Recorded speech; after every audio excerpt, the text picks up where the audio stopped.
ये क्वेश्चन हम लोग लिख रहे हैं कि ये YDSC apparatus है जिसमें कि ये दोनों जो स्लिट है वो आइडेंटिकल नहीं है। इसका रेडियस और इसका रेडियस का रेशियो 2:1 है।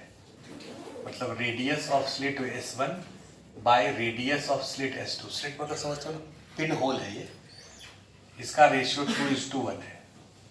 तो बताइए कि इस स्क्रीन पर जो फ्रिंज दिखेगा तो वहां पर ये सेंट्रल मैक्सिमा होगा, उसके बाद फिर कहीं पर दूसरा मैक्सिमा मिनिमा, इस तरह से बनेगा ना। तो इस पर जो फ्रिंज बनेगा उसमें मैक्सिमम और मिनिमम इंटेंसिटी का रेशियो क्या होगा?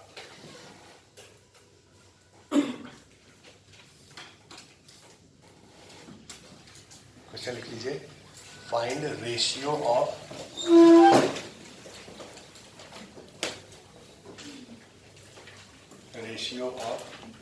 Maximum and minimum intensity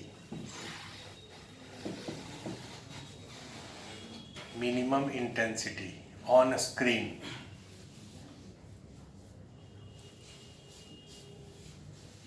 if ratio of radius R1 by R2 equal to 2:1।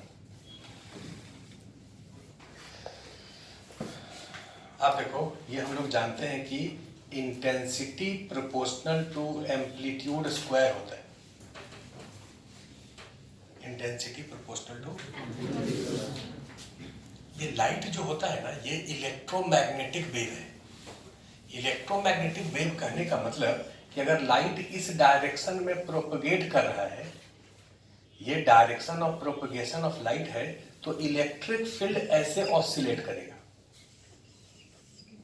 ये इलेक्ट्रिक फील्ड का ऑसिलेशन का डायरेक्शन है। जैसे ट्रांसवर्स वेव का डेफिनेशन आपको बताया था ना कि जिस डायरेक्शन में ट्रांसवर्स वेव चलता है, पार्टिकल ऑफ मीडियम उसके परपेंडिकुलर डायरेक्शन में ऑसिलेट करता है। यहाँ पर पार्टिकल ऑफ मीडियम ऑसिलेट नहीं करता है, यहाँ पर इलेक्ट्रिक फील्ड ऑसिलेट करता है। तो इलेक्ट्रिक फील्ड अगर ऐसे ऑसिलेट कर रहा है, किसमें? SHM में, तो इलेक्ट्रिक फील्ड का यहाँ से यहाँ तक ये एम्पलीट्यूड है, ठीक है। और ये जो एम्पलीट्यूड है, ये एम्पलीट्यूड जो है वो इलेक्ट्रिक फील्ड का एम्पलीट्यूड है। अब अगर हम कहें कि यहां पर एक होल है जिसका रेडियस R है या जिसका डायमीटर 2R है, तो ये जो इलेक्ट्रिक फील्ड है उसका इतना ही पार्ट इससे पास होगा। मतलब इस होल से जो एम्पलीट्यूड पास हो रहा है वो तो इतने ही में ऑसिलेट करेगा ऐसे।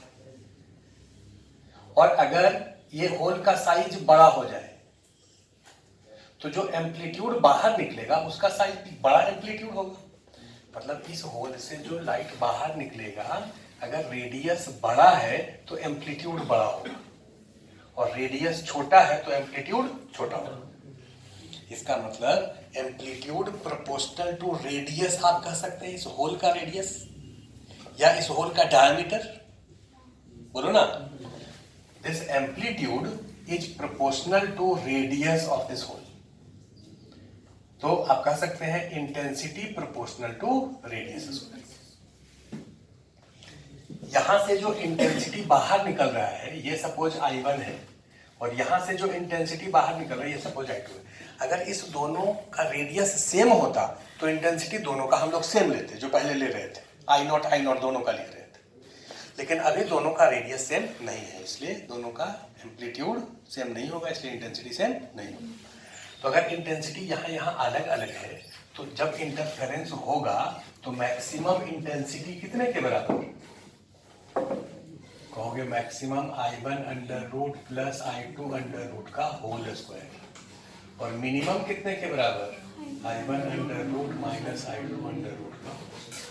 ये तो बताए थे किस फॉर्मूला से? इसका जनरल फॉर्मूला ये था, I is equal to I1 plus I2 plus 2I1 I2 under root cos phi. यहीं से I1 I2 दोनों को I0 लिए थे, तब ये फॉर्मूला आया था। I1 under root proportional to I1 under root I1 proportional to R1 square, तो I1 under root proportional to R1, ये हो गया R1 plus R2 by R1 minus R2 का होल, और R1 बाई R2 है 2:1। तो आप क्या करिए, यहाँ पर इसमें से और इसमें से दोनों में से R1 को बाहर ले लो, तो 1 प्लस R2 बाई R1 और 1 माइनस R2 बाई R1 का होल स्क्वायर। बोलो ना, ऐसे लिख सकते हैं ना। R2 बाई R1 कितना हो जाएगा 1/2, 1 प्लस 1/2 3/2, 1 माइनस 1/2 1/2, तो डिवाइड कर देंगे तो 9। यानी मैक्सिमम इंटेंसिटी और मिनिमम इंटेंसिटी का रेशियो होगा 9:1। इसका मतलब यह है, इस केस में अगर यहां मैक्सिमा है, धीरे धीरे इंटेंसिटी घटा, यहां पर मिनिमा हुआ, फिर धीरे धीरे इंटेंसिटी बढ़ा, यहां पर मैक्सिमा हुआ। ये जो मिनिमा है उसका इंटेंसिटी 0 नहीं होगा, उसका इंटेंसिटी 0 नहीं होगा, उसका इंटेंसिटी कुछ होगा, और इसका रेशियो दोनों कितना आएगा 9:1 आएगा। तो इसको लिख लीजिए। क्वेश्चन है कि ये YDSC apparatus है, इस स्लिट पर एक ग्लास प्लेट रखे हैं जिसका थिकनेस पता नहीं है, इसका रिफ्रैक्टिव इंडेक्स 1.5 है, और दोनों स्लिट के बीच का डिस्टेंस दिया है 10 मिलीमीटर, वेवलेंथ ऑफ लाइट दिया है 5000 एंगस्ट्रॉम, स्लिट और स्क्रीन के बीच का डिस्टेंस दिया है 2 मीटर। आपको बताना है कि इस ग्लास प्लेट का थिकनेस क्या होगा अगर इस O पॉइंट पर 9th ऑर्डर का डार्क फ्रिंज आता है। Thickness of glass plate if 9th order dark fringe comes at O। और अगले क्वेश्चन का आंसर ऐसे ही देना है। ये YDSC apparatus है, ये पॉइंट O है। आपसे पूछें कि इस पॉइंट पर अभी क्या होगा, तो आप कहेंगे सेंट्रल ब्राइट फ्रिंज। क्या होगा? यहाँ पर सेंट्रल ब्राइट फ्रिंज होगा, और इससे नीचे W डिस्टेंस नीचे क्या होगा? First order bright fringe. और W/2 नीचे क्या होगा? ये होगा D1 first order dark fringe. और यहां से W नीचे, यहां से W नीचे होगा D2, होगा ना जी, और यहां से W नीचे क्या होगा? D3। इसी तरह से D4 D5 D9। अगर तुमसे ये पूछें कि यहां पर एक हम ग्लास प्लेट रखे हैं जिसका कुछ थिकनेस है, रिफ्रैक्टिव इंडेक्स है, तो ये पूरा फ्रिंज पैटर्न ऊपर शिफ्ट होगा, ये सेंट्रल जो है वो ऊपर आएगा, और नीचे से ये सब पॉइंट यहां पर चला आएगा। अगर तुमसे ये कहें कि थर्ड ऑर्डर डार्क फ्रिंज यहां चला आया है, अगर कहें थर्ड ऑर्डर डार्क फ्रिंज ऊपर चला आया है, तो बोलो ये पॉइंट जब यहां चला आया तो कितने से ये पूरा फ्रिंज पैटर्न शिफ्ट हुआ? जितने से ये शिफ्ट हुआ उतने ही से ये भी तो ऊपर जाएगा।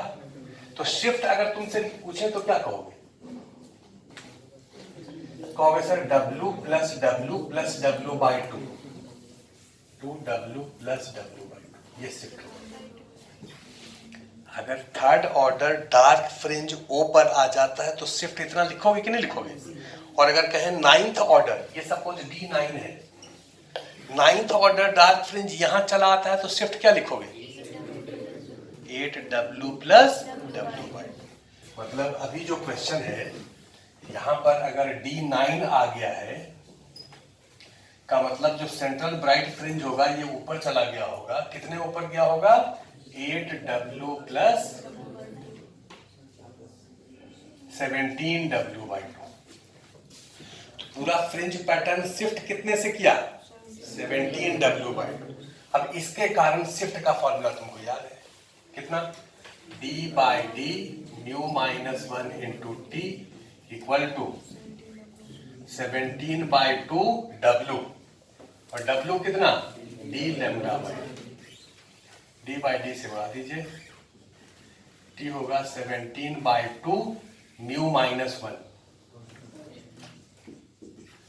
और म्यू माइनस 1 कितना 0.5, मतलब तो ये 0.5 1/2 तो ये 17, तो 17 लेमडा, और लेमडा कितना हो गया 5000, मतलब 5 इंटू 10⁻⁻7, 17 पचे 85, मतलब 8.5 इंटू 10⁻⁻6, 8.5 माइक्रोमीटर। इसका थिकनेस होगा 8.5 माइक्रोमीटर। माइक्रो के टर्म में इसका थिकनेस आता है, बहुत कम होता है। देखिए इसी क्वेश्चन को रिवर्स करके पूछते हैं कि इसका थिकनेस है 6 माइक्रोमीटर, तो बताइए कि इस पर किस ऑर्डर का फ्रिंज आएगा। नेक्स्ट पार्ट है वो क्वेश्चन का, find order of fringe at O, order of fringe at O if thickness of glass plate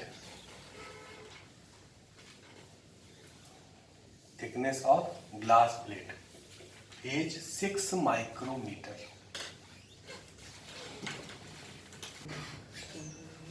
तो यहाँ पर सपोज करो कि nth ऑर्डर का फ्रिंज आया है, तो शिफ्ट को लिख दिए NW, फिर ये होगा d/d mu minus 1 into T, W को लिख दिए d λ/d, d/d कैंसिल हो गया, तो n का वैल्यू इतना आ गया।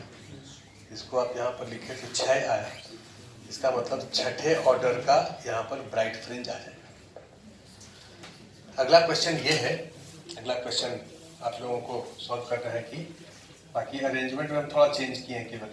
Wavelength of light in water दिया है 600 नैनोमीटर, और ये पूरे YDSC को कहाँ पर डाल दिए हैं वाटर में, ये सब वाटर में, और वाटर का रिफ्रैक्टिव इंडेक्स कितना है 4/3, और यहाँ पर एक ग्लास प्लेट है जिसका थिकनेस है 10.4 माइक्रोमीटर और रिफ्रैक्टिव इंडेक्स है 1.5। सारा डेटा आपको इसमें दिया हुआ है, यही क्वेश्चन है। अब आपको ये बताना है कि यहां पर O पॉइंट पर अभी जो इंटेंसिटी होगा ये मैक्सिमम का कौन सा फ्रैक्शन होगा, मतलब यहां पर इंटेंसिटी जो है मैक्सिमम बाय 3 होगा कि मैक्सिमम बाय 4 होगा कि मैक्सिमम बाय 5 होगा, कौन सा फ्रैक्शन का मतलब जितना इंटेंसिटी है डिवाइडेड बाय मैक्सिमम। जैसे मैक्सिमम इंटेंसिटी कितना होता है 4I0 होता है, भाई ये दोनों सोर्स अगर आइडेंटिकल है तो मैक्सिमम इंटेंसिटी कितना होगा 4I0, तो यहाँ पर इंटेंसिटी अगर 2I0 होता है तो 2/4 मतलब 1/2 हो जाएगा, या यहाँ इंटेंसिटी I0 होता है या 0 होता है, कुछ भी हो सकता है भाई। यहाँ पर मैक्सिमम या मिनिमम ही केवल होगा, कोई जरूरी थोड़ा है, कुछ भी हो सकता है। तो यहाँ पर जो इंटेंसिटी है वो मैक्सिमम के रिस्पेक्ट में कितना है। क्वेश्चन लिखो, for the data shown in figure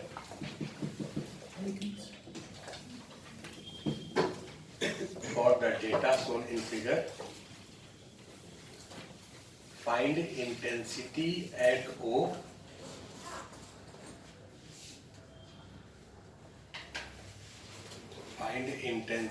at O with respect to maximum.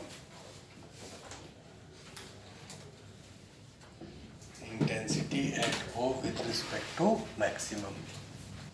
ध्यान देखो, आपको ये बताना है कि इस पॉइंट पर इंटेंसिटी अभी कितना होगा। हम लेट कर लेते हैं कि इस सोर्स का इंटेंसिटी I0 है, इसका भी इंटेंसिटी I0 है, तो मैक्सिमम इंटेंसिटी कितना होगा 4I0।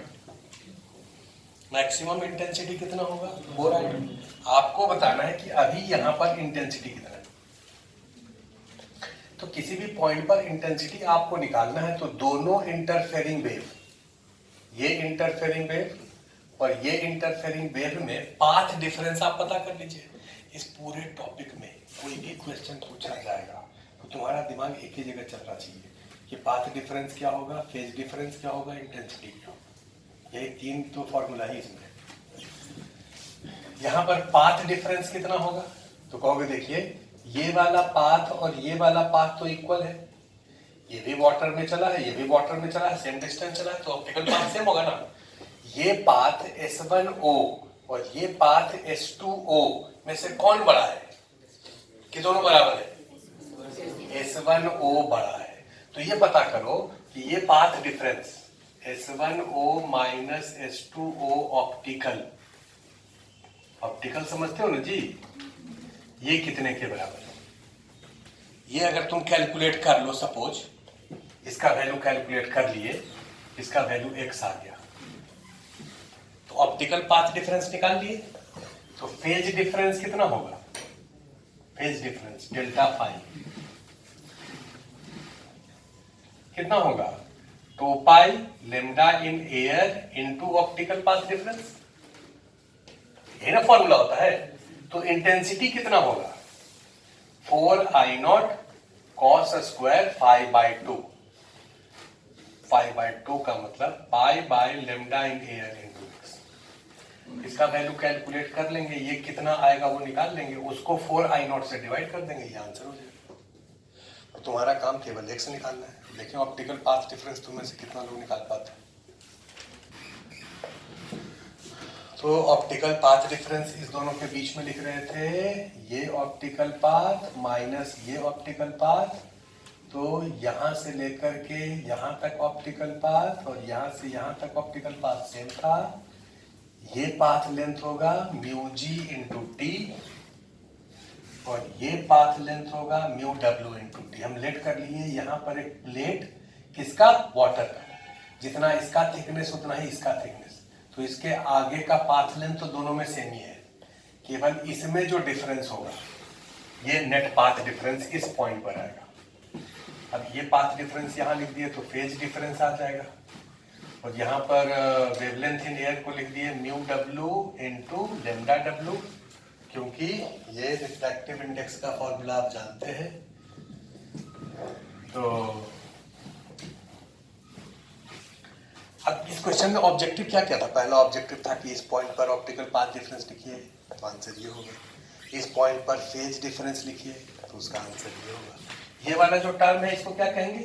2 पाई लेमडा इन वाटर, इसको कहेंगे mu of g with respect to डब्ल्यू माइनस 1 इंटू टी। तो इस पॉइंट पर फेज डिफरेंस कितना है? तो ये लिखिए। अब हम पूछ रहे हैं कि इस पॉइंट पर इंटेंसिटी कितना है,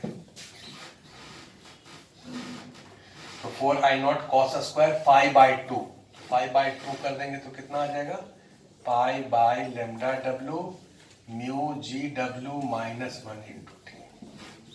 अब इसका वैल्यू यहाँ रख करके कैलकुलेट करिए, एक बार आपको मौका देते हैं, इसको कैलकुलेट करिए, देखिए इसका आंसर कितना आएगा और कौन एग्जैक्ट कैलकुलेशन करता है। ये जो इसका कैलकुलेशन कर रहे हैं, पाई बाई वाटर में वेवलेंथ है 600 नैनो माइनस 9, ये हो गया 6 into 10 raise to the power minus 7, ये हो गया ये into mu g by mu डब्ल्यू। म्यू जी है 3/2 और म्यू डब्ल्यू है 4/3 माइनस 1 इंटू थिकनेस है 10.4 माइक्रो, 10⁻⁻6 माइक्रो का मतलब 10⁻⁻6। अब इसका कैलकुलेशन देखो, पाई बाई 6 को रहने दीजिए और इससे इसको काटेंगे तो 10 का पावर -1 रह जाएगा, तो 0.6 इसको ले लेंगे, और ये 9/8 माइनस 1 1/8 अंदर 10.4, तो 10.4 पाई बाई 8 छक्का 48 4.8, तो ये 104/48 हो गया, मतलब 52/24 हो गया, मतलब इसका आधा 24 और 26/12 हो गया, तो 13/6 हो गया, 13π/6। 13π/6 को लिख सकते हैं 2π + π/6। 6 दूना 12 13, 2π + π/6। इसका कैलकुलेशन किए, ये कितना आया 2π + π/6। cos 2π + π/6 तो cos π/6 होगा, और cos π/6 √3/2, उसका स्क्वायर कर लीजिए तो 3/4, तो ये हो जाएगा 3I0। मतलब यहां पर इंटेंसिटी कितना हो जाएगा 3I0। ये मैक्सिमम के रिस्पेक्ट में कितना है 3/4। ये मैक्सिमम के रिस्पेक्ट में कितना है 3/4। तो आंसर है 3/4 ऑफ मैक्सिमम।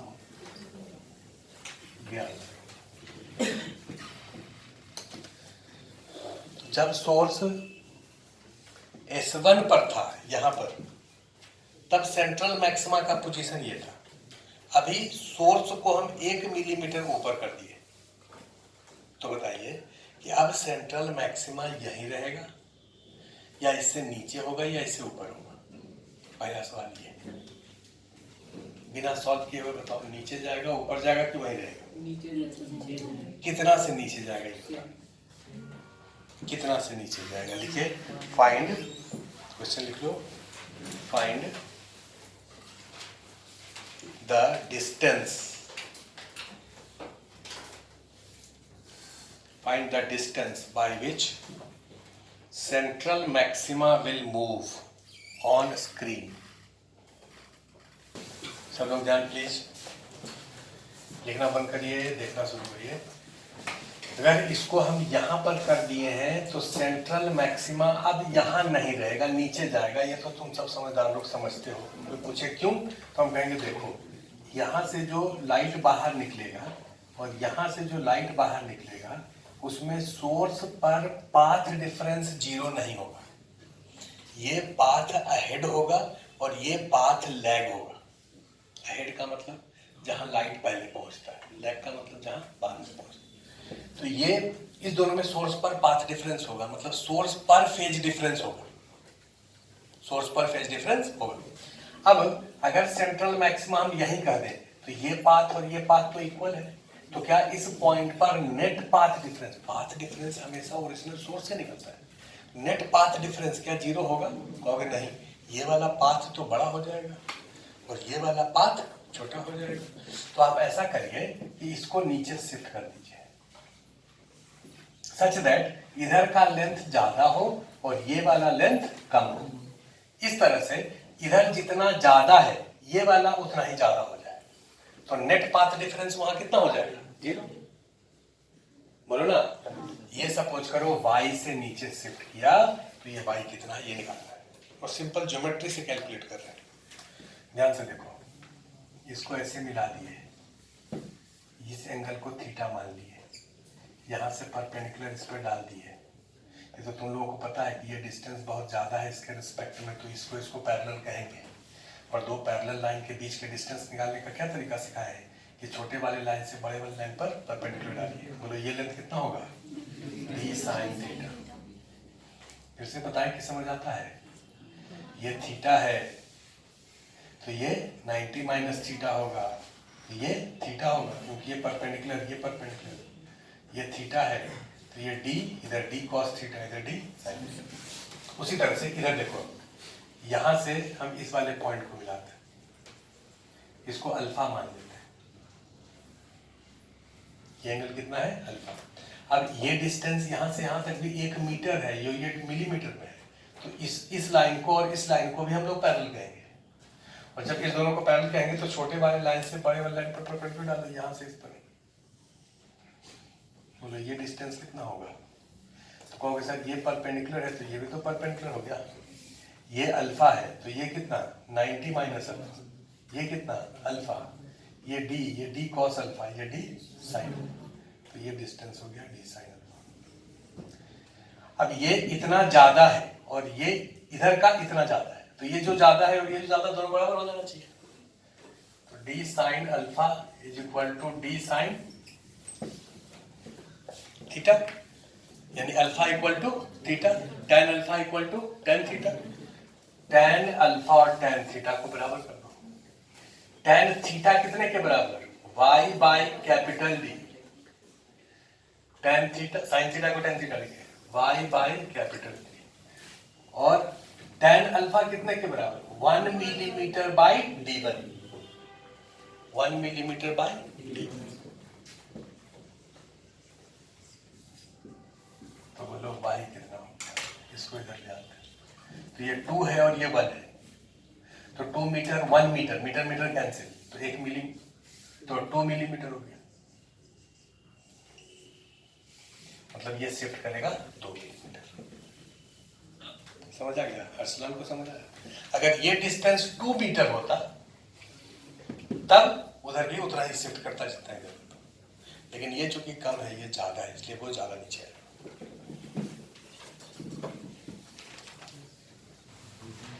तो आप लोग इस क्वेश्चन का अगला पार्ट लिख लीजिए कि भाई देखो, इस स्लिट पर अगर एक ग्लास प्लेट रखेंगे तो शिफ्ट ऊपर के तरफ होगा।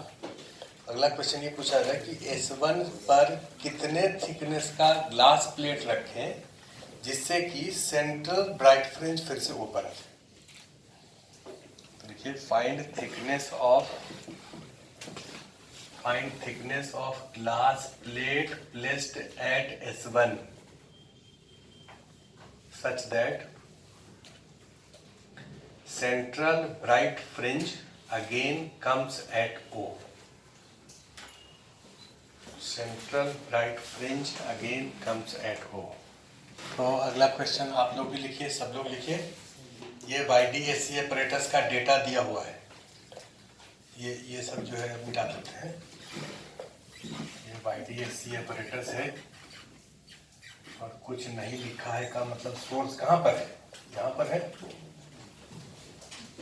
ये होता है ना, कुछ नहीं लिखा है। YDAC apparatus ये है।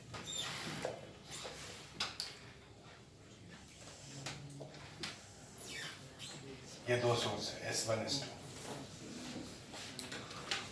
और दोनों सोर्स के बीच का डिस्टेंस स्मॉल d है 1 मिलीमीटर, इसके बीच का डिस्टेंस है 1 मीटर, और इसका वेवलेंथ 0.5 मिलीमीटर है। तो बताइए कि सेंट्रल मैक्सिमा तो यही होगा, सेंट्रल मैक्सिमा और फर्स्ट मैक्सिमा, ये इसको कहते हैं मैक्सिमा 0, इसके बीच का डिस्टेंस क्या होगा? क्वेश्चन लिखो, फाइंड डिस्टेंस, फर्स्ट पार्ट है क्वेश्चन का, find distance between first and central maxima on a screen.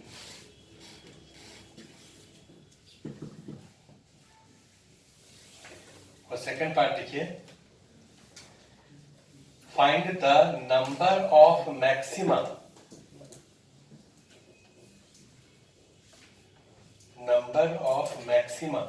And minima obtained on screen. ये जो स्क्रीन है, इस स्क्रीन पर कितना मैक्सिमा और मिनिमा बनेगा, ये भी आपको बताना है। आप देखिए, आपसे ये कहा गया है कि वेवलेंथ 0.5 मिलीमीटर है, 0.5 मिलीमीटर। तो ये तो सेंट्रल मैक्सिमा है, क्योंकि ये पाथ और ये पाथ तो बराबर है, और ये पाथ भी बराबर है, तो यहाँ सेंट्रल मैक्सिमा होगा। यहाँ पर फर्स्ट ऑर्डर का अगर मैक्सिमा है तो इस पॉइंट पर पाथ डिफरेंस इस दोनों में कितना होगा? कौन लेमडा? कौन ना? फर्स्ट मैक्सिमा पर पाथ डिफरेंस कितना होगा? लेमडा। Very good. अब देखिए, इसको यहाँ से इसे मिला दिए, इस एंगल को थीटा कह दिए, और यहाँ से परपेंडिकुलर इसको डाल दिए। यहाँ से परपेंडिकुलर डाल दिए। ये डिस्टेंस कितने का? भाई ये डिस्टेंस तो बहुत ज्यादा है इसके रिस्पेक्ट में। ये है मिलीमीटर में और ये है मीटर में, तो इसको पैरेलल तो कहेंगे, ये अप्रोक्सीमेशन अभी होगा। ये दोनों को पैरेलल क्यों कहते थे? वो इसके वेवलेंथ पर कोई फर्क नहीं है, ये वेवलेंथ ये सोर्स रहे ना रहे, ये दोनों पैरेलल इसलिए था क्योंकि ये वाला एंगल बहुत कम था। दो लाइन पैरेलल क्यों होता है? क्योंकि इस दोनों के बीच का एंगल टेंडिंग टू जीरो होता है। तो ये डिस्टेंस मिलीमीटर में है, ये मीटर में है, तो इस दोनों को पैरेलल कह सकते हैं। और जब पैरेलल कहेंगे तो पाथ डिफरेंस ये कितना होगा? d sin theta. यहां तक में फर्क अभी नहीं आया है। ये जो path difference d sin theta है, फर्स्ट मैक्सिमा के लिए कितना होना चाहिए? लैम्डा। यहां तक में भी कोई अंतर नहीं, पिछला कैलकुलेशन ये कैलकुलेशन यहां तक से।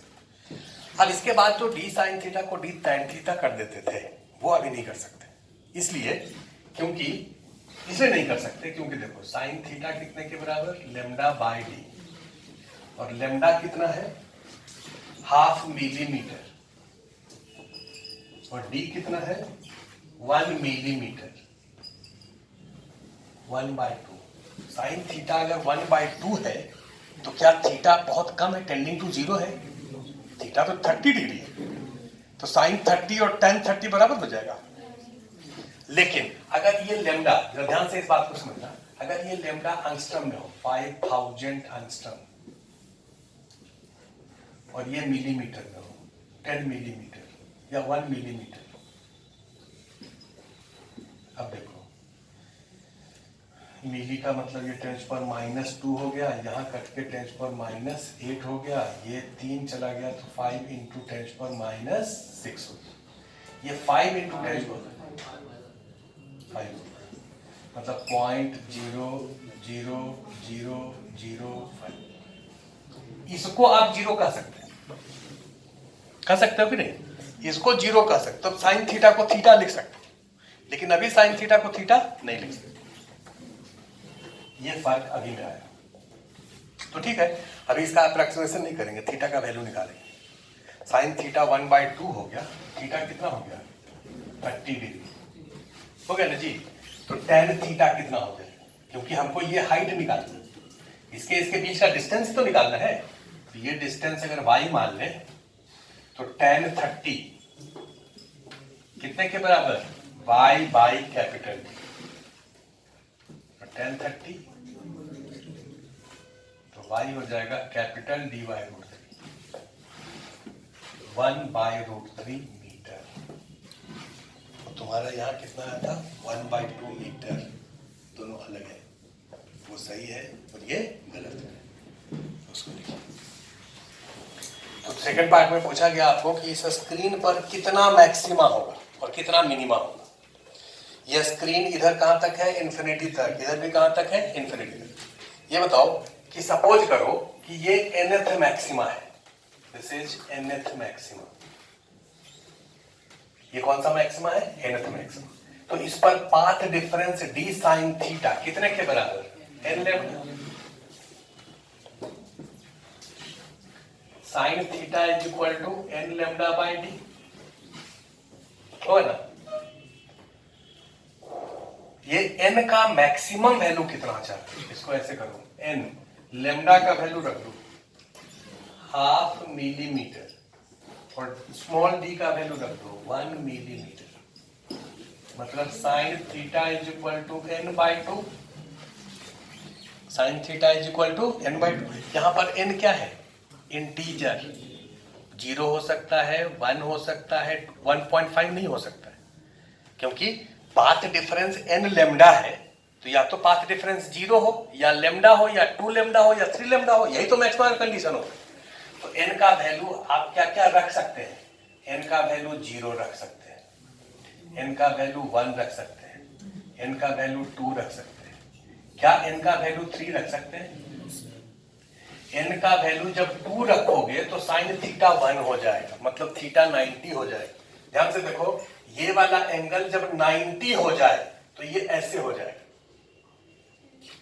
जैसे जैसे पॉइंट को ऊपर, यहां ऊपर करेंगे तो थीटा बढ़ेगा ना जी, यहां करेंगे तो और बढ़ेगा, और इंफिनिटी कर देंगे तो थीटा कितना हो जाएगा? 90। दो पैरेलल लाइन कहां पर मिलता है? इंफिनिटी पर। तो n का वैल्यू क्या हो सकता है? 0। 0 के लिए ये पॉइंट होगा सेंट्रल मैक्सिमा, 1 के लिए ये होगा फर्स्ट मैक्सिमा, और 2 के लिए ये होगा इंफिनिटी पर। टू के लिए कहां होगा, इन्फिनिटी। तो इधर जो है ये हुआ, ये हुआ, ये हुआ। सिमिलरली नीचे भी तो होगा, n का वैल्यू -1 तो रख सकते हो ना। तो सिमिलरली एक यहां होगा और एक इन्फिनिटी पर होगा। तो टोटल नंबर ऑफ मैक्सिमा कितना होगा? एक सेंट्रल मैक्सिमा हुआ, उसके बाद 2 फर्स्ट ऑर्डर मैक्सिमा हुआ और 2 सेकेंड ऑर्डर मैक्सिमा। सेकेंड